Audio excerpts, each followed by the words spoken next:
Hi there, it's Brian Sebastian, Movie Reviews and More, Worldwide TV Network, WomenOnTV.tv, and iTube 247, and we're back. Mike Szymanski and myself, again, talking about movies that you can't go to the theaters and see, but you can stream them almost any place. That's right. Happening. I'm in Vegas, you're in Los Angeles. It's like 100 degrees here, it's 100 degrees there, obviously. We're still kind of quarantined a little bit, but it looks like LA is kind of getting rid of it. We're slowly opening up again. So, but I still have my mask on just in case. Hey, I get it.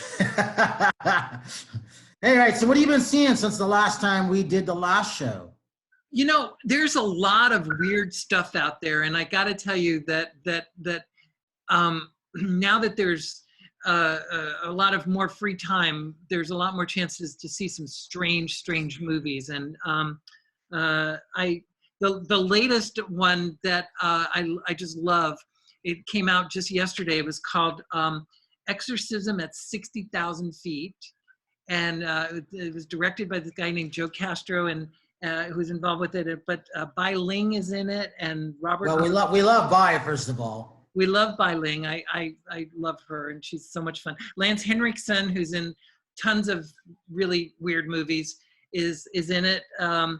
And Adrienne Barbeau, you know, who's always fine to see no matter what age she is. She's still looking good. And so it starts off with Lance Henriksen going up the stairs very much like The Exorcist. It's like, you know, a scary, dark staircase walking up, and there's exorcisms, and then there's this guy who's possessed, and then he says, well, this demon is going to come back, but where is it going to be next? And then you're on a jet airplane. You're on an airplane, and it's hysterical. I mean, Bai is one of the stewardesses with this other guy who's a very funny Asian character actor. It's funny, it's scary, and there's this tongue that comes out of one of the women's mouths that's like 11 inches long. That's just, it's really. I'm interested in that. I want to see that for some weird reason now. It's on everything. It's on Amazon, Apple TV, Shout Factory, anything that's streaming. Exorcism at 60,000 Feet. Ah, interesting. This other movie, what was it called? Butt Boy? Butt Boy is so bizarre. It is so strange. I can't even imagine. I don't know what to say about it. It's sort of like, to me, it's like it's sort of like how I feel about Tiger King. I feel bad about watching it. It's like watching a train wreck. Okay, so here's the premise. A guy goes to, he's just an average guy. He goes to get a prostate exam and kind of enjoys it a little bit with the doctor's fingers up his butt. And so he starts putting things like the TV remote and other things up his butt that he really enjoys doing. And then he puts his dog up his butt, and then there's a missing child. And so, believe it or not. Do you think they were high when they wrote this? I don't know. It's they call it Gonzo Absurdist. And so it would be, if we had video stores, it would end up in like the cult section, huh? Well, this was supposed to be in a mainstream movie theater. It was supposed to get a mainstream movie release, but of course, with things happening, it didn't. It's this guy who he not only wrote and directed in it, he stars in it. His name is Tyler Cornack, and you know, it's about addiction, but they really do show how he kind of shoves all this stuff up his butt. He kind of sucks it up his butt, and it's I don't know if I can recommend it, but it's something that you got to see to believe. Well, you saw it, and I almost saw it. Yeah. Well, so there's Butt Boy. You know, talk about for the audience what you used to do as a teacher, as a movie critic, all that stuff. And well, yeah, I've written and wrote movie reviews, and I like you used to go more to the film festivals all over the world and sit in movie theaters, 7 or 8 movies a day sometimes at these theaters, and into the midnight madness movies. I've been on boards where we've picked movies to go into film festivals, different sorts of independent film festivals and specialized film festivals, some LGBT film festivals. And so, you know, and now I'm writing these mini books for Amazon that I'm having a lot of fun doing. Nothing to do with movies, but they're under my name. And but I still get, you know, screenings and people telling me about movies. My really good friend Raphael Sabarge, who's an actor, he just directed a movie called The Tricky Part, which is a 3-part movie with Anthony Edwards, and it won an Obie Award. And it's a film about the play that won the Obie Award, and it's a one-man show. It's really dramatic, and that's also on every streaming platform that you can see.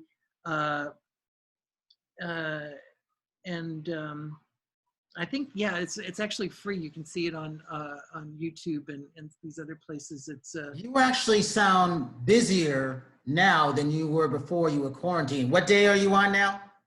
Yeah, I'm doing the countdown. It's day 50, and tomorrow I call it my callous sequestration. You know, because it's from the very moment the day that California sequestered. So it's day 50, and I always have something funny or apocalyptic to say about the day. But tomorrow I'm going to call it the semi-Cali sequestration, because we're semi-opening up, so it's a semi-Cali sequestration. It'll be day 50. See, and I didn't keep track of the countdown. I knew it was coming, but it's interesting because you remind me what day we're in, depending when we started, because there wasn't a real day it started. But I'm going by the day you started. Well, I'm going by the day that Gavin Newsom declared the California pretty much closed and shut all the stores and the schools. And you know, and I think people were doing self-quarantining beforehand, but I wasn't. I was still taking my dogs to the dog park and stuff. And but now I'm going by February 22nd, I think it was. Well, that's way early. You weren't Well, quarantined. the reason why I say that, because that's the last interview that I did with Sergio Mendes and the director John Schofield for Key and Key of In the Key of Joy, the Mendes doc, and that's the night. I know what, I was gonna have a beer too. Well, no, it's my mic. It's, you know, I think everybody should drink something that's their name. So I agree with that. where's your Sebastian? Is there Sebastian? There is Sebastian, sparkling wine, and a couple other things. I have. Oh, okay, there you go. That's my mic. Mike's Hearted Lemonade.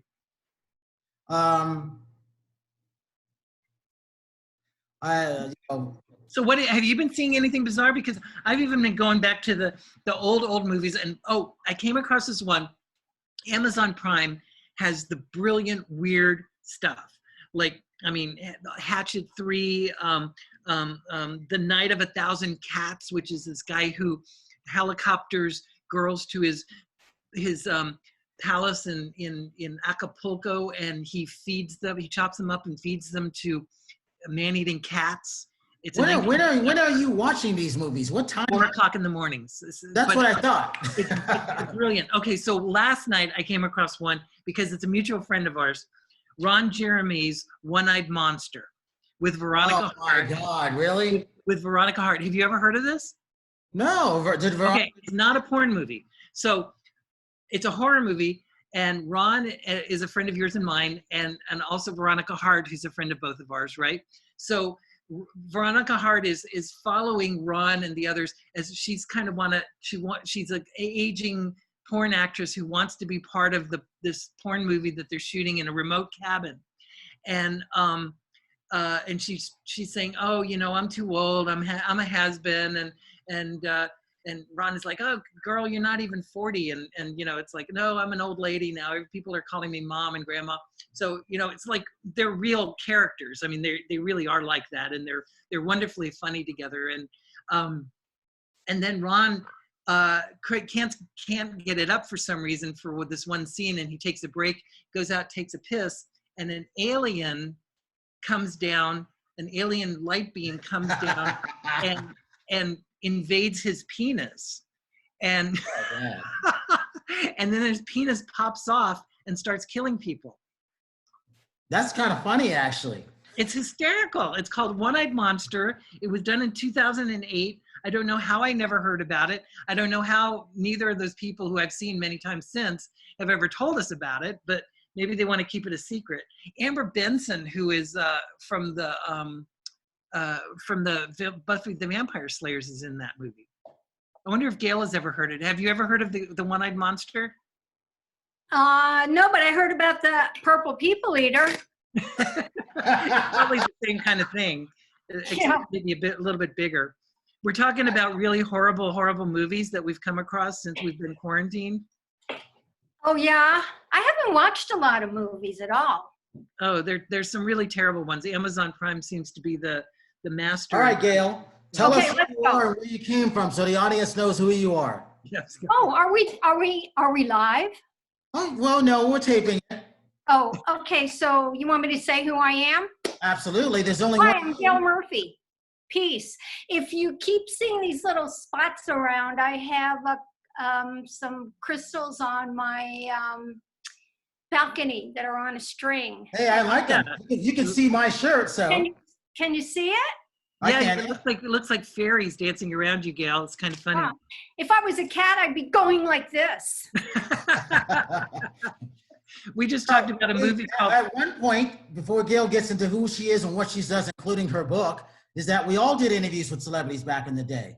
It's like maybe, 7 of us around still, if that, which is not good. But Gayl, talk to her how you started and where you came from. Well, I originally came from radio, so if I'm going to talk about it, I'm going to put on some headphones. Because I've covered about 12,000 rock and roll shows in my career that I'm almost deaf now. So I want to make sure that I hear everything that you say. Okay, so I started in radio, and for the first 10 years of my career, I only covered music. I was the only live backstage rock and roll reporter in Los Angeles for 20 years. I worked for KLOS, but I also worked for ABC News. And then I had a couple of clients in Europe and Australia. But then ABC got bought by Disney, so I went to work with BBC and Sky because I'm a general assignment reporter. So I basically covered breaking entertainment news and commentary, mostly commentary, because, you know, it's also TV and radio. So the basic question is, so what are they saying down on the ground over there? So it's all commentary, most of it. And and now I'm where everybody is. I'm where everybody is now. I wrote a book in 2000 during that transition when ABC got bought by Disney, and what did I want to do and how did I want to do it? I decided to expertise myself.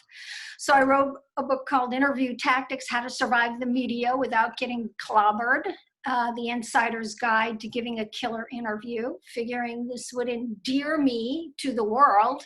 And I started a media coaching business. I didn't really do that. I just wanted to write the book, but then I started getting requests. Started getting clients. I started getting clients and also speaking gigs. So it sprung forth like a gazelle.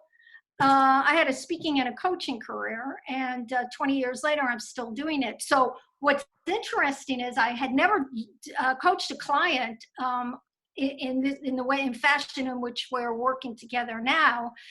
But I think I've had a half a dozen clients since we went into quarantine, and these are like Good for you. I didn't even know. Good for you, Gayl. You deserve that. Yeah. So I have a feeling it was the universe's way to tell me, don't fret, young girl, you'll be fine. Well, so both of you are authors. So Mike, when you wrote your books, you wrote your books on the other side, which was interesting, but you used to teach at UCLA. Talk about that. Well, I mean, I taught journalism, and usually the first things I said, well, if you really want to make money, go into another profession, because Don't be a journalist. Yeah. yeah, Yeah, exactly. Yeah. and I think it's unfortunately getting a lot worse.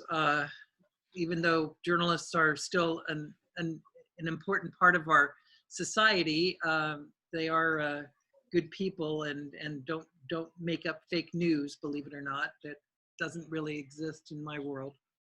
Never heard of it. And so anyway, I'm glad that they're still teaching journalism, but I'm not. And How many years did you do at UCLA? Almost 30 years. Yeah. And I think you got it at the right time, because Gayl, he would let me come guest speak to the guest lecturer in his classes, and it was an honor because it was interesting to see kind of probably what some of your clients are now, but they were younger on his side.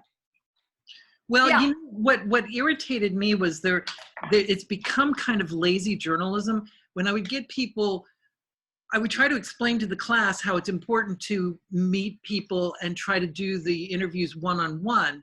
And they would be like, no, we think it's better if we just send them the questions by email or text and have them write back. And I'm like, no, that's not the case. And gave them great examples of doing things in person, and you would see things in their office, or things would happen, or, you know, you'd be at their house and their kids would come up, and you could use that in your story, you know, and that would never happen if you're texting them the questions and then getting the answers back.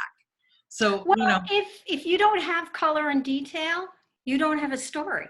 of course not. Of course Because not. that's what a story is. Paint a picture with your words using color and detail, and drop the other person in. So they're like, where are we? What's happening? Oh, well, that's their desk. And this is their dog sleeping on their desk, drinking a beer, right? Yeah. So I don't know. And so I couldn't deal with it. I couldn't deal with the new generation of people who are coming up who seemed just lazy, seemed a little lazy to me. And you know what, to this day, I occasionally get asked to, you know, I just last week, I had a journalist who I respected, who I've read a lot, and she's an online journalist. And she said, yeah, I'd like to do an interview. And I was like, okay, when do you want to do the interview? And she said, I'll send you the questions. And I'm like, I'm writing the story for you. I'm sending you my, you know, what am I doing, you know? Yeah, exactly. Well, that's like a free zone. You can lie your ass off. And then I was the Sultan of Siam. You should just make shit up, you know. You know what's funny about that, Mike? I just had that. One of my friends sent me an interview to do. I thought we were going to do a real interview like we used to do. Yeah. Written questions. And he goes, hey, Brian, I just put the interview that we did up. I'm like, no one called me. I just sent you interview questions in. No follow-up? No Same follow-up thing. questions? Yeah. Had I had known that, I would have probably done the same thing and just said, this is what I could have done. Yes, exactly. It's lazy journalism, and that's why we get, you know, reporters who just. No, I don't think there's such a thing as lazy journalism. There's either journalism or not journalism. Yeah. Period. You're right. Period. Either you are or you are not. And if you are, you're locked and loaded. If you're not, you're just running down the street screaming, mommy. Yeah. Yeah, you're right. Yeah. I remember during the junket days, when they first started letting this thing called online people come in, right? Oh, yeah. And I had been online for quite some time, so I was very familiar with how different they were. And I was sitting and having lunch with a very young girl, very attractive, very young, and she was representing this website, this movie website. And there was some story that was going around that nobody was really able to get their hands on it. They were so protective of revealing how this story was happening because it was so nefarious. But there was a lot of speculation.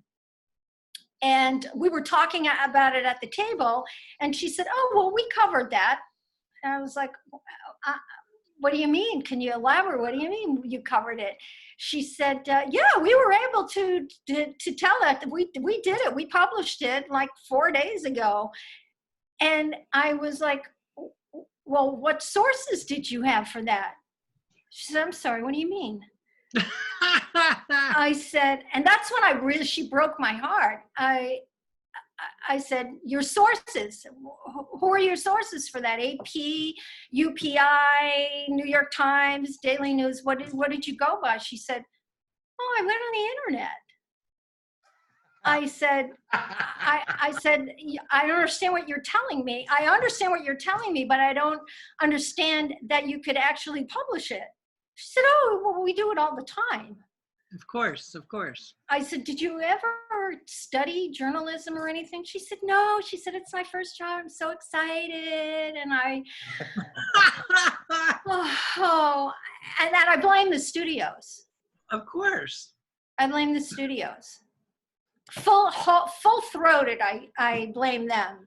So if you invite someone and they get it wrong because they don't even know how to get it right, that's on you. But I could see the wave coming. I could see it coming. Studios just cared about the numbers that the websites were getting. They didn't care about the quality of it. I mean, you and I and Brian, we got invited to junkets because they saw our past stories, and a lot of the celebrities knew us from our writing. Sure. I mean, it's the whole just say my name. Just say my name. Just say my name. That's all I really want. And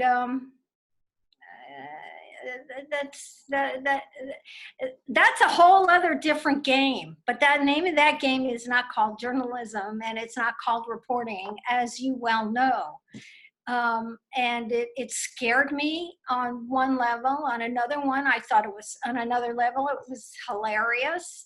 But here I am 15 years later telling you this story. Yeah. Mike, when you're writing for the USA Today, that's almost like doesn't exist anymore, wouldn't you say?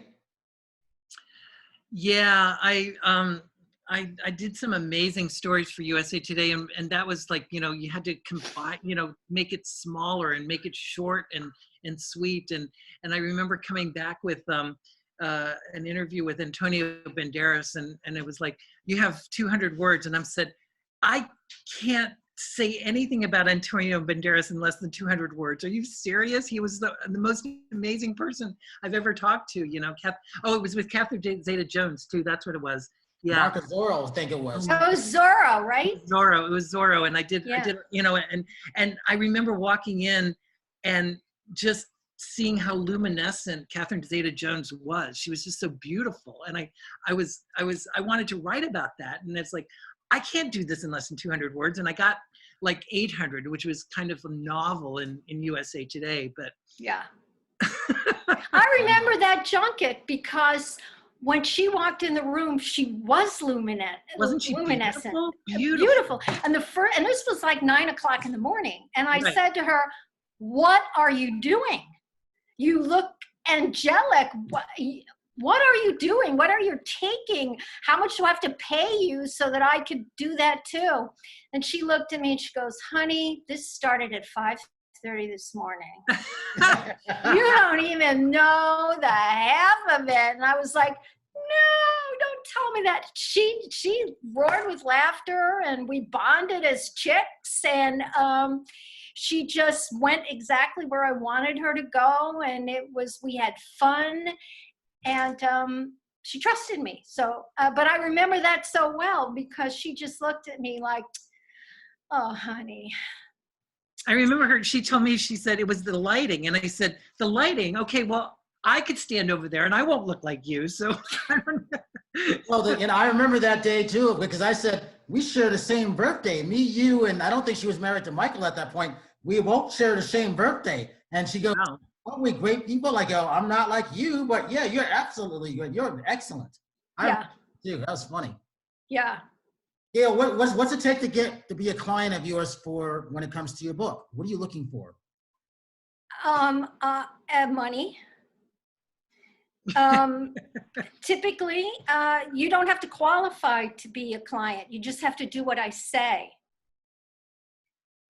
Because if you So don't do really what I understand say, that. if you don't do what I say, you're not going to like me and you're not going to want to spend any time with me. What are the pitfalls these days in talking to media? I mean, do you have to really be short and precise and like Twitter? Oh my God, more so than anything else, especially now, you know, it's getting even worse.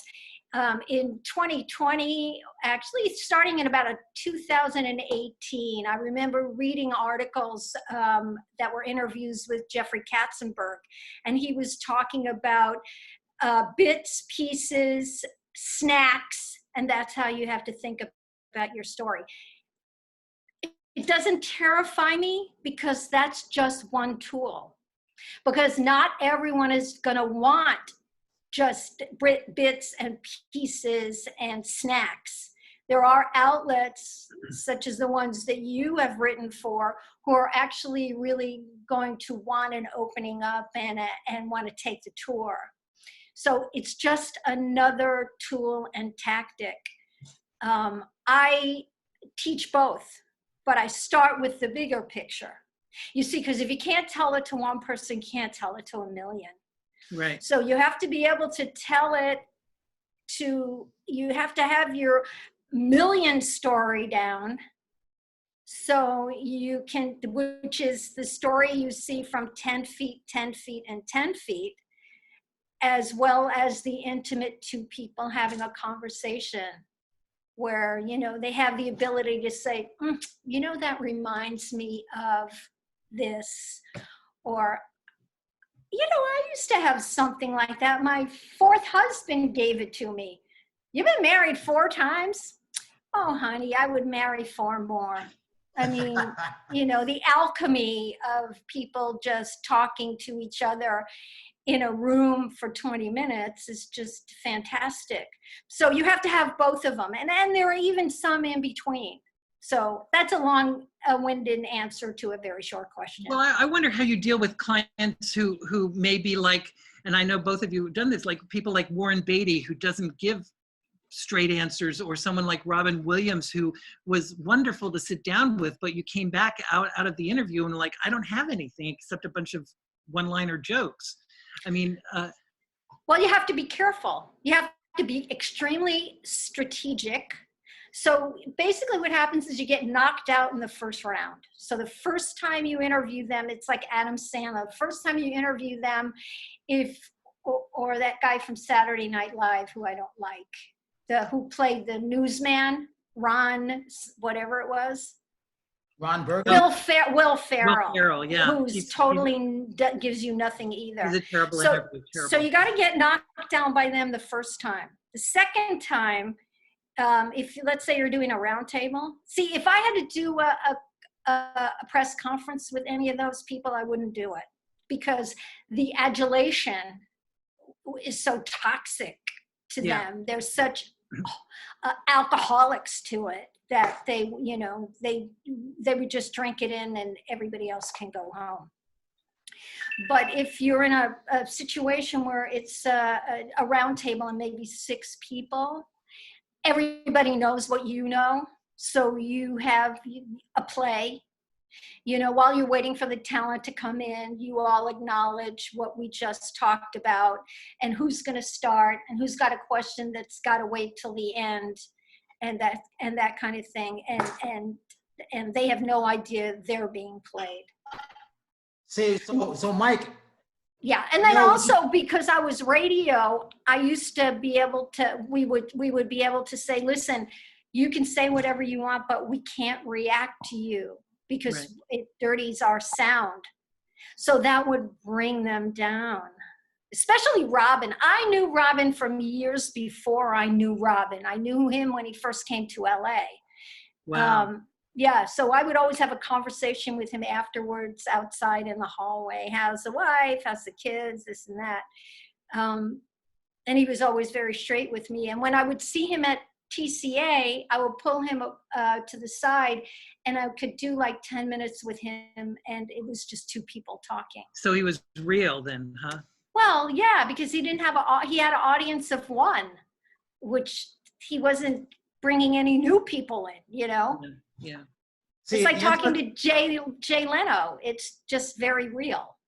See, the interesting thing about that, I was going to say that when Gayl jumped in on that, was he would come in and want to make us laugh first because he knew we weren't going to respond. So that was Robin on that. In your room, in the print room, you guys would throw words into their mouth. We couldn't do that. We waited for them to finish their sentence, and then we would jump in. Yeah, yeah. But also, I think of John Goodman, where when you told him, like Gayl said, you tell him just to be, and all of a sudden they would come down, he would just start sweating. He didn't know. Yeah. I remember for the movie, he had 4 movies coming out. He had The Borrowers, The Big Lebowski, and 2 others, and he was just petrified. He had nothing to say. The mic scared him. I just remember. Well, he was early. That was early on in his career. He wasn't very early on. Yeah, he was terrible. But the thing about it was, I'm like thinking, you're John Goodman, you're an actor. I'm like, you have nothing to say about 4 movies? So I remember he's from Louisiana and he loved jazz. And all of a sudden he'd get into a jazz voice and it calmed him down.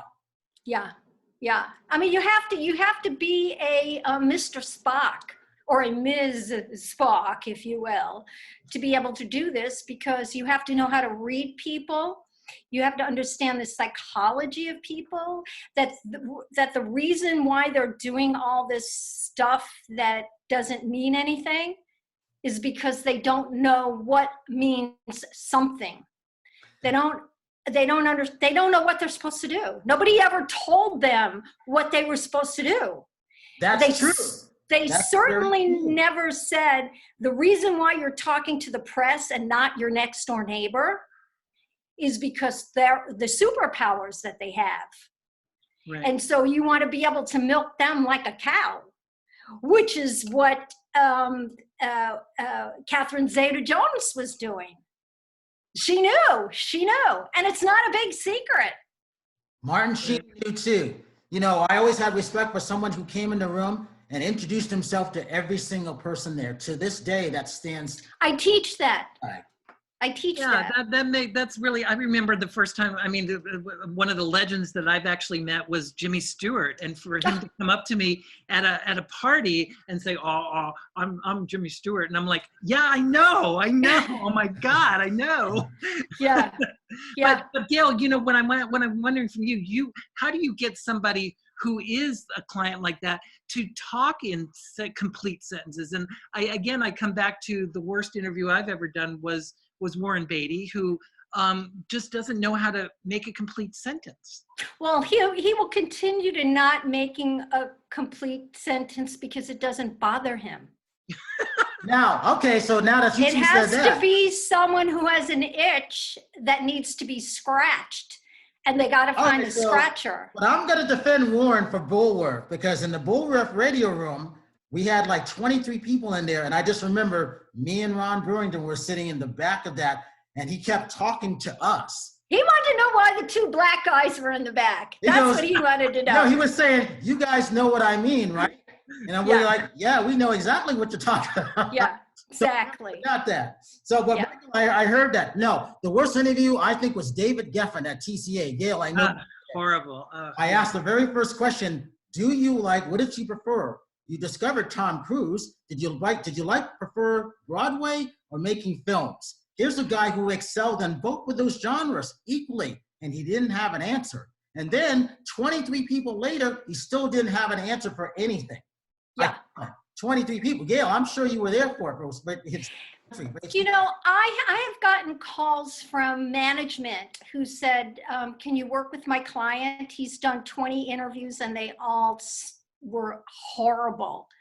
I said, does he know he's horrible? They said, no, he doesn't. So what happens is you tell them that you need a minimum, because you already know what you're dealing with, someone who's disabled. So you have to, the first session is nothing. It's just not, it doesn't matter. You're not going to get anything done.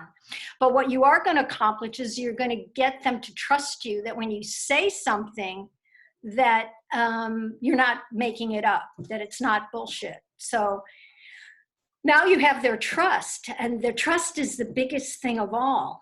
And so many times I would say to this one particular person, I would say, so do you think that's good? Do you think that's a good thing? Do you think that's a good thing? Is that as good as you can do it? Or do you think you can do better? And so because they trusted me enough, they slowed down, they were able to communicate with themselves, and they were able to say, you know, I don't even know why I know this, but I think I could do better. And I would say, well, what do you think looking better looks like? What do you think it looks better looking? What does it look like? And they would just do it. And I'd go, you know, I think you got something going on here. I think this, because at the end of the day, it's all going to come from them. That's the transition. Once you have the transition, at the end of that session, he said to me, I am so sorry. I completely played you on the first session and the half of the second session until I decided to cross the Rainbow Bridge. And I said, are you kidding me? Like I don't know? I said, but I'm very proud of you. Let's take a hug and then let's get to work. Good for you. Give your website, Gayl. That's a coach. That's what a coach does. It's gaylmurphy.com, GaylMurphy.com, gaylmurphy.com. And my book's called Interview Tactics, or How to Survive the Media Without Getting Clobbered, however you want to use it. Mike, your social media links. You can find all my stuff on Amazon, Mike SZYMANSKI, and there's the link to all the books there. Tell me about your book, the one you like the most. The one that I'm having the most fun with, I did during the during the quarantine, was my my Dachshund Fun Facts book, which is 100 pages of fun facts about Dachshunds, which are my favorite dogs. Yeah. Oh, great. And I just sold, for some reason, I saw the recent statistics, and I was just selling a lot of them in India, like 7 books sold in India just the last couple of days. And I'm kind of worried that they think it's a recipe book. Oh my God. Oh my God. It's a bad joke. I'm sorry. It's a bad joke. No, it's a good joke. It's a good joke. Gayl, talk about that post you put up on Facebook, which I thought was great. Which one? What are the 2 favorite series of all time for TV? Ever. Yes. Ever. And then I put mine, which was Homeland and The Sopranos. Which I think was good. Yeah, Sopranos got hits. Ernie Kovacs, Remington Steele. What about Friends? I got no Friends. I got Really? one Downton Abbey, which was shocking, that I actually responded to, and I was like, oh my God, I love that show. I came to it late. It was good. I caught up. Star Trek is in it? Not one Star Trek, believe me. And I got over 100 responses. I gave her 4. I gave her The Good Wife. Yep. I gave her Sons of Anarchy and Love that. Yeah. Dexter and something else. I forgot. The Good Fight. A lot of it, interestingly enough, was broadcast television and oh, she froze. Just She froze. television. I want to know what she was going to say. I do too. She got stuck on broadcast television. I'm surprised nobody said Friends. Friends is such a big series. Well, the other thing I was thinking of was I did say The Sopranos too, but there, there was a couple of them, and I didn't. What was the question? Was it the best series, or? Yeah, she goes, pick 2 of the best series that were ever on TV, and I had to give her 4. And nobody said like the Lucy Show. I would think the Lucy, or Here's. I didn't see that, but that should have been one too. What would have 2 of yours been? I think Here's Lucy and Friends. Okay. I mean, not Here's Lucy. I Love Lucy. I Love Lucy, the original. No, you know what? I think I Love Lucy and the original Star Trek would have been all right. What were your 2? I had to pick 4. I couldn't just pick 2. Well, Dexter, Dexter would be in mine. Dexter, I think, is one of the best written shows ever. There's Gayl. Every single there episode we was good. are. We lost So, you. You so froze. Gayl, you got stuck with saying broadcast something. I got stuck saying what? So I think there was just broadcast TV, I think was what you said. Yeah, yeah. A lot. It was broadcast TV, and much of it was 60s and 70s. And I was thinking, well, maybe that's just the demographic that I attract to my page. But my friendships are very multi-generational, and even the young ones were like, "Oh, I like that girl." I'm like, I didn't even know about that. Wow. Right? Wow. Yeah. Okay, I get it. But you know what? Only one other I can't even believe this. Only one other person said Homeland. Really? I meant to put that down, but I forgot. Distressing. Homeland is I such a said brilliant two of series. them. I said two Brilliant. of them just to make it easy. I'm sorry, Yeah. go ahead. Yeah, no, I mean, Homeland is brilliant. I still believe, I mean, it was a longtime TV film writer friend of mine. One time I asked him, what do you think the best written show is ever on television? And he said it was Dexter. He said the Dexter and Homeland were two of the best written as far as the writing. So if that's the case, I would agree with that, and then I would put in The Sopranos. Yeah, you know, I just Yeah. watched. It's funny that you said that because I just watched the pilot episode of Sopranos. It's on now on Netflix, and it's really good. It is really. Is good. that from The Sopranos or the prequel? No, it's the original Sopranos. Oh yeah. Yeah. I watched The Sopranos the same way I watched Homeland. I watched I watched it on Sundays, and then Tuesdays, Wednesdays, and Fridays, and then on Sunday. Because there's so much good stuff in there that you don't hear and you don't necessarily understand. And these characters, each one of them was so 360 that I wanted to know what this meant when they did that, or, with Carrie, with the chin and the whole thing. I wanted it all. So I watched all of them. I also did that with Sex and the City, but that show, as soon as it was over, it was done. Yeah. Mike, we got about 3 minutes. What did you learn from being quarantined? What do you see positive coming out of it? I think that people are going to appreciate hugging more. I think, and I don't know if we're ever going to be able to do it like as honestly as we did before. As wholeheartedly, yeah. Yeah. So there goes dating for those people who, like I said, we're single, right? They'll just do this. They'll just do this. Yeah, or the swiping. Yeah. Yeah. Not the same thing. Well, Gayl, what have you learned? Because you got a lot of stuff going on too. Well, I learned that I'm a survivor. Yeah.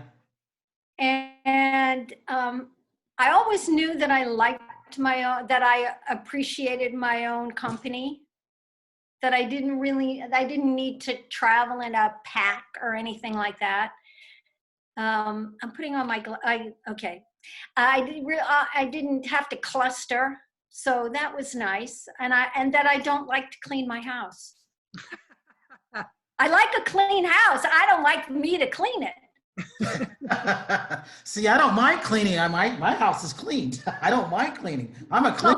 Well, goody for you, Brian. Well, remember, I had horses, so I would come in and wash my hands like 23 times a day, literally. So you're used to it. Yeah, absolutely.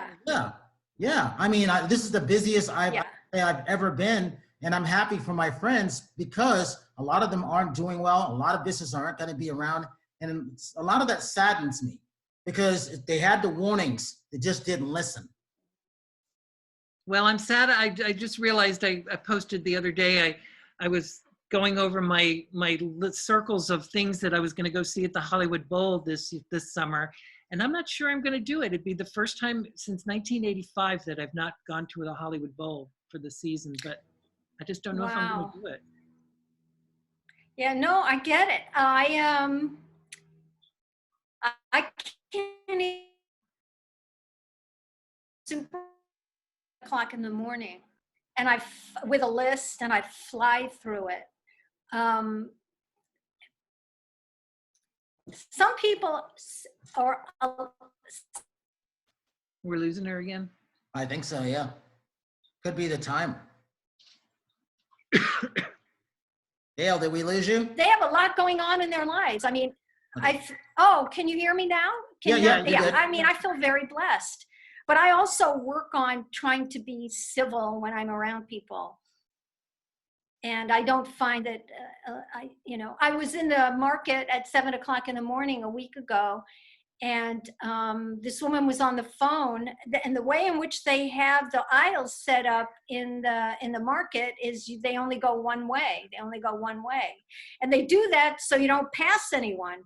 And so I'm going down the aisle, and this woman is coming at me, and I go, hey, and she didn't have a mask on. And I was like, hey, you're going the wrong way. And she goes, she's on the phone. She goes, oh yeah, there's this woman in me going, you're going the wrong way. And I thought to myself, wait a second, I have to say something. I said, that's right, you were going the wrong way, and I saved your life. I didn't know what to say. Good for you. Yeah, but that's what it boils down to. It is about your life now. If you don't do that thing, you're not. And our lives too. So. Yeah. Absolutely. Yeah. All right, I'm gonna. Yeah, I mean, yeah. I guess we got to come back and do a part 2. I like this. I like this. Gayl, do you want to come back next week with Mike and do a part 2 of this? Because we're not. Mike, Brian. All right, so for Mike Szymanski, Gayl Murphy, and her book, what's your book? Okay. It's called Interview Tactics, How to Survive the Media Without Getting Clobbered. Gayl, look up some really bad movies we can talk about next week too. Oh, I know some really bad. Solaris is the first movie. Oh my God. George Clooney movie. That and then Russian the movie where the guys were lost in the desert. That was like, that sucked. No, but I'm talking about stuff that's on Amazon Prime or Netflix that has just come up that people may, should or shouldn't. I don't stream. Oh, you don't? Okay. I don't get. Yeah, I have news feeds. Oh, okay. Here all the time, yeah. And then I just kind of watch stuff on YouTube or something that I've seen 6 or 8 times already. It reminds me that what we have now isn't what we always had. Well, I'd love to hear what's on YouTube exactly. too. It's always interesting stuff on YouTube too. Yeah. So I'm going to end with that. Yeah. Okay, darling. Hey, this is Brian Sebastian, Movie Reviews and More, Women's Broadcast TV Network, I-Tube 247 from Tennessee. And yes, we will see you next week.